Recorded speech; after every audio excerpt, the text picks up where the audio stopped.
There's an awful lot of talk about automation in organizations and the impact on white-collar jobs.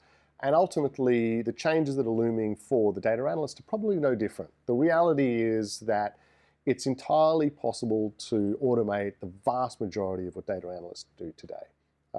What's interesting, though, is that I think a lot of our competitors are not doing that. They're looking at ways to augment what they do rather than say, how do we really, automate the entire process? And I think one of the reasons they're holding back is that the data analyst is such a big gatekeeper in the whole buying cycle of analytic software. And ultimately, that has to change.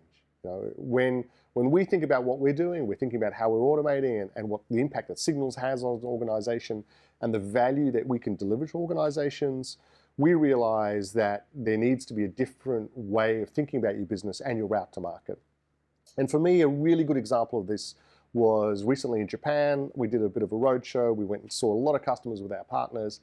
And what I realized was that the business people in those organizations had not been introduced to the power of signals and stories.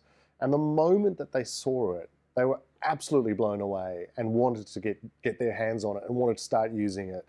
And it highlighted to me just what a challenge it is and how we have to think about our business differently to get through those gatekeepers, is to empower our sales organizations to think differently, to sell differently, but also to empower the data analyst to understand what it means for the business and how they can become heroes, but in a very, very different way, because they can spend more time contextually explaining what's happening versus taking the time to just simply slice and dicing.